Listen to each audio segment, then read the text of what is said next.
तो उनको बड़ा मन करता था छठी में बैठने के लिए, लेकिन वही औरतें बैठे सतमा हो रहा है, जिनके संतान रहे, कोई इनके संतान वो पहले गाना हो गया था ना, ये तो पूजा के बाद का है, पूजा के बाद कर लिया जाता है। तो उनके संतान नहीं थी ना, नहीं है, जल गया है।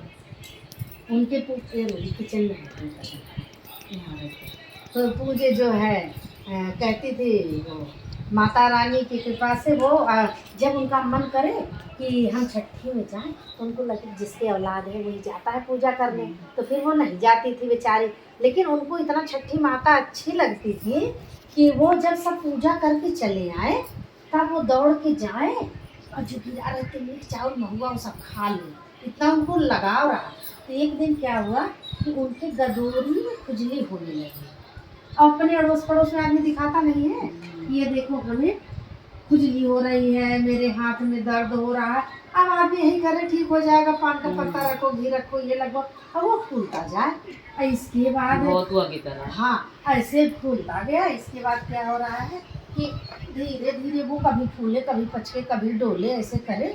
तो उसमें से गदोरी फाड़ के उनके बच्चा पैदा हुआ, लड़का पैदा हुआ गदोरी से। तो कहीं कि ऐसा क्यों, तो सपना देखी कि अगर पेट से होता तो दुनिया तो उनको लांछन लगा देती। छठी माई की कृपा से तो हुआ कि अगर तुमको होता तो तुम दुनिया लांछन लगा देती, इसीलिए मैंने दुनिया को ये दिखाया कि गदोरी से तुमको हुआ। तो तुम बंधन शादीशुदा नहीं थी क्या? अच्छा, विधवा थी। और जो तुम बंधन बांधा, देखा, खोला, किया, तो तुम उसका नाम ज्योति बंधन रख देना, बेटे का नाम। तो वो ज्योति बंधन रख दी। अब वो लड़का क्या करे कि माँ की खूब सेवा करे, खूब करे, मोहल्ले वाले के शादी कर दो, बहू आ जाएगी, नाती पोता होगा, वंश बढ़ेगा। अच्छा, अब बेटे की छठी वो भूखने लगी, उनके बेटा हो गया ना, अब वो वंश उनका बढ़ने लगा, बेटे की शादी कर दी। बेटे की शादी करी तो बहू क्या करती थी, देखती थी बेटा को इतना प्यार है माँ से, तो वो जलने लगी बहू। तो एक दिन क्या हुआ कि सारा खाना रख देती पति के लिए और अपने खा लेती, तब पतीले में बनता था, जले हुए खाने को ऐसे सामने रख देती थी और खाओ, और लकड़ी जला के ऐसे रखी रहती थी।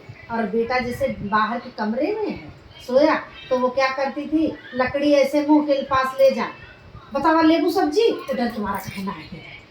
और लड़का सोचे कि मेरी माँ को पूछ रही है, बूढ़ा दूध पीबू, और मुंह पे लकड़ी लगा रहा है जली वाली, कहे ना पिए। और लड़का सोचे कि माँ को दूध पिलाया जा रहा है, फिर कहे बतावा दाल लेबू, कहे इतना। और वो डर के मानेगा।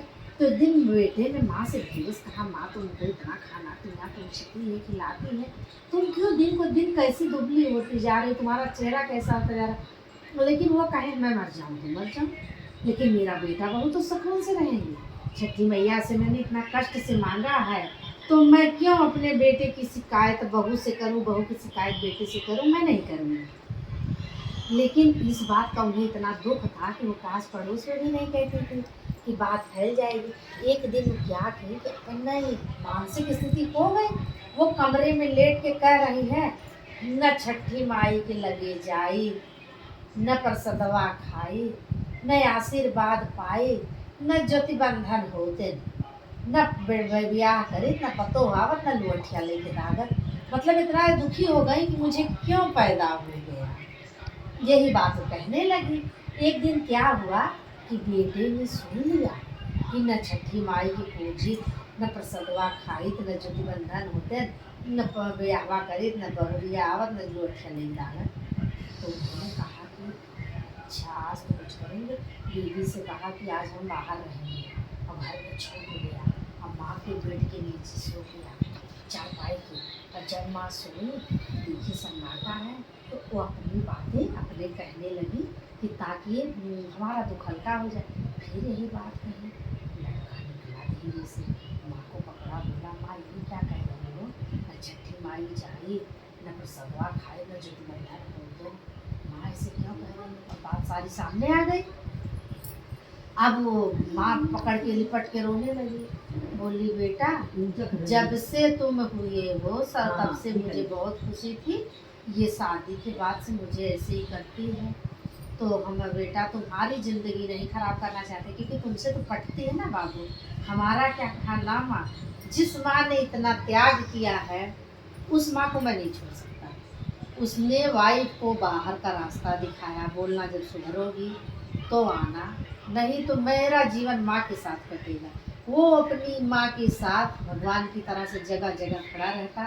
फिर बहू को सद्बुद्धि आई, बहू वापस आई, सास के पैर पड़ी, सास का ख्याल रखने लगी, सास का जीवन सुधरा।